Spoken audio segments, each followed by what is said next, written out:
Hi, boys and girls. This is Miss Maskill, and I'm going to read a story to you called The Storyteller. And this is about how some communities have stories that are passed down through the generations and how important those stories are. So we're going to go ahead and get started.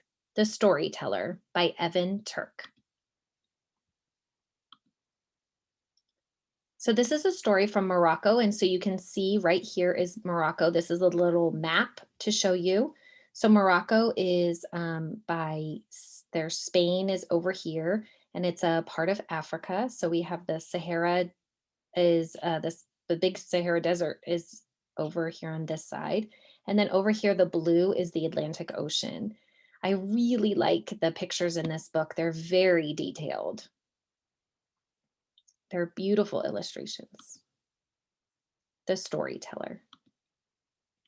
Long, long ago, like a pearl around a grain of sand, the fertile kingdom of Morocco formed near the edge of the great dry Sahara. It had fountains of cool, delicious water to quench the dangerous thirst of the desert and the storytellers to bring the people together.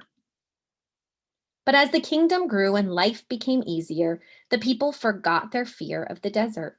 Soon they forgot the fountains and the storytellers too. One by one, the voices of the storytellers were drowned out by noise and silenced by age, and one by one, the fountains dried up. As the last fountain dried far away in the Sahara, a great wind began to stir. At the same moment, in the hot, dry south of the kingdom, a thirsty young boy made his way through the clamor and smoke of the great square to look for a drink, but no one had any water to give. Our fountains have run dry, the last water seller said. But here, take one of my brass cups. If you find water, you can drink and share it with others. As the boy walked home, a voice called out to him, "My boy, are you looking for something to drink?" A withered old man was perched on the edge of a dry fountain. "The fountain doesn't have any water," the boy said. The man's face cracked like dry mud to reveal a toothless grin. "Sit down, my boy, and your thirst shall be quenched." The old man's voice rumbled like a spring from deep within the earth, and he began. Not so long ago, there was a terrible drought in the nearby villages. All the rivers and streams ran dry, yet one family always had enough, and they shared with anyone who asked. At first, the neighbors were grateful, but soon they became suspicious and greedy. One cunning neighbor decided to sneak her young daughter into the family's house to learn their secret. There she met a blind woman.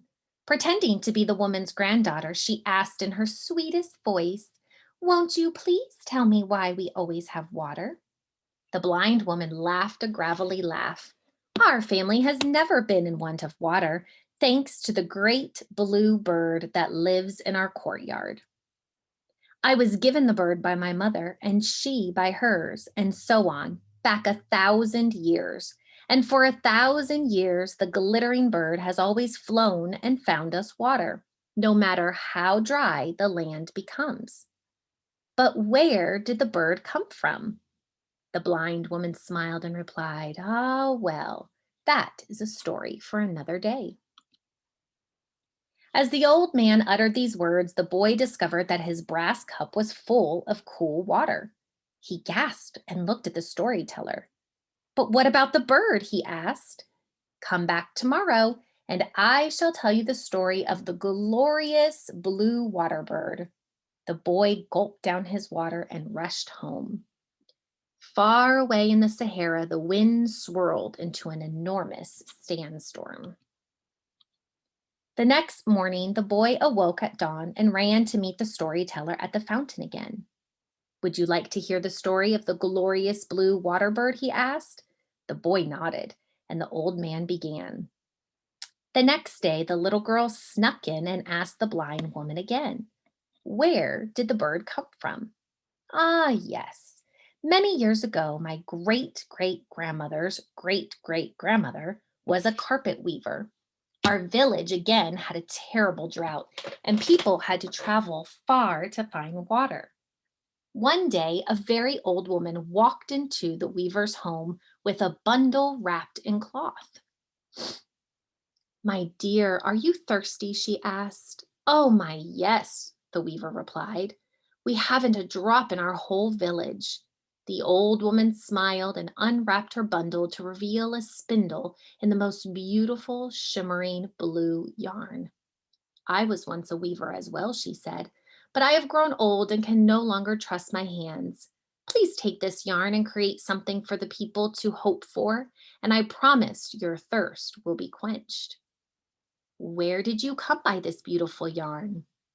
The old woman chuckled and replied, Oh, well, that is a story for another day. And she left.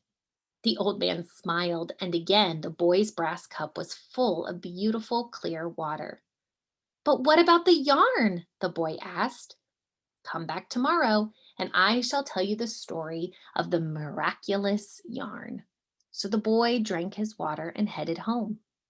Not so far away, in the Sahara, the sandstorm gathered and grew and blocked out the sun. The boy came back the next day, eager to hear the rest of the story. The storyteller cleared his throat and his voice poured out. The next day, the old woman returned to the weaver's home to find her struggling with the yarn. I don't know how to begin, the weaver said. It is as if my mind unravels in front of the loom. Ah, yes, said the old woman. You must first find hope for yourself before you can weave it for others. Let me tell you the story of this miraculous yarn. When I was a young and when I was young and beautiful, I was a princess and I was to marry a prince. I did not love him, and so the night before my wedding, I escaped into the desert with only a camel and my life. I wandered across the dunes for so long that I could no longer count the days. I thought myself near death until there appeared what I thought must surely be a mirage. There in a deep valley was a loom and an enormous pile of yarn of every color. I collapsed in the sand and wept in despair. Yet as I stared at the yarn, I noticed a blue glimmer, and I began to hope. I picked up the end of the sparkling yarn you see before you and began to weave it into a carpet of shimmering blue. Within hours, I had woven the finest carpet in the land. I laid it out into the center of the valley and fell asleep. When I awoke, the carpet had turned into a beautiful, clear pool, and I drank until I could take no more. Renewed, I sat in front of the loom and began to weave again. Red clay for a house to keep me safe from the sand and wind. Emerald green for a grove of palm trees to give me shade. Bright gold and copper for juicy dates to satisfy my hunger. I kept weaving until I had birthed an entire kingdom. When I was finished, the only yarn left was this spindle of blue, which never seemed to run out. With tears in her eyes, the carpet weaver smiled at the old woman. She gathered the woman in her family together, and in a flurry, they began tying knots one by one. The yarn came alive in their fingers, and soon a glorious bird awakened and emerged from the loom. It burst out the door with a buoyant cry and disappeared into the sky. It returned only moments later, carrying buckets full of fresh, clear water, which it poured into the well. Again and again it flew until the well overflowed and the village was saved. The little girl thanked the blind woman for her story. Then she crept out the door to tell her mother, who hatched a plan to steal the bird. Late that night, the mother snuck into the neighbor's courtyard. There she spied the most beautiful creature she had ever seen, glittering like a sapphire in the moonlight. She fell to her knees and wept. The family came out into the courtyard to find their neighbor on the floor. Good neighbor, why do you weep? And why are you in our home? In greed, I came to steal this bird, But once in its presence, I was filled with hope instead. Reflected in its feathers, I saw myself. The family brought her inside, and they shared a pot of sweet tea with fresh mint as she dried her eyes. No one ever tried to steal the bird again, and the village never again went without water. With this, the old man finished, and the boy's brass cup overflowed with water. The boy sipped from it and poured the rest into the fountain.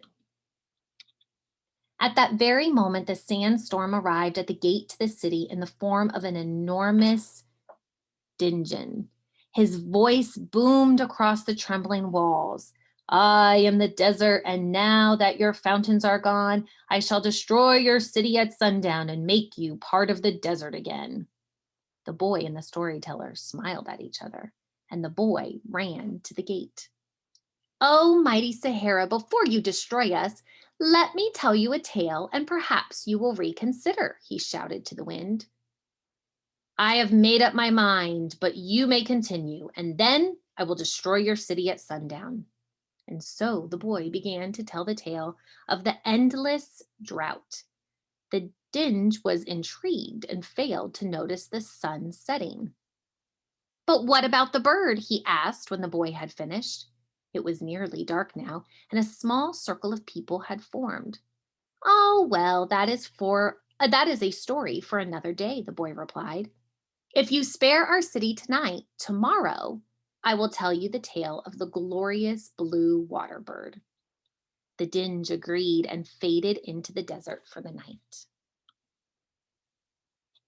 The next afternoon, the boy brought together all the water sellers from the square and asked them to give a brass cup to anyone who came to listen.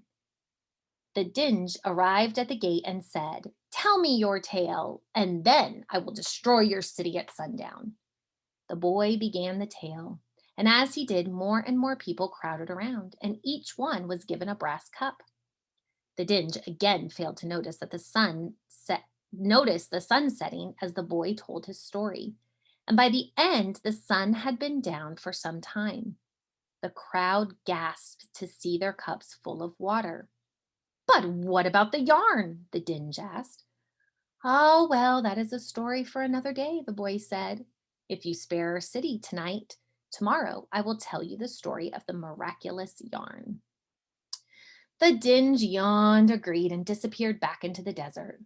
The boy then had everyone pour their water into the fountains. The next day, the entire city circled around the boy to hear his tale, and soon the Dinge arrived as well. Tell me your tale, and then I will destroy your city at sundown. The boy began. As his voice rose, the great square fell silent. The audience began pouring their cups of water into the fountains, and by the end of the tale, the fountains were gurgling again. The Dinge was so entranced that he didn't notice any of this. What clever stories, my boy! But alas, now I must destroy your city. But when the sandstorm began to push against the walls, water began to gush from every fountain. The Dinge found himself hopelessly overpowered. With one final roar from the crowd, the Dinge fell back in defeat. At last, he retreated farther and farther until he was deep in the dunes of the Sahara. And that, said the storyteller, is the story of how, not long ago, a young boy saved Morocco from the desert. But what happened to the boy? Asked a small girl in the audience. Oh, well, he replied with a wink. That is a story for another day.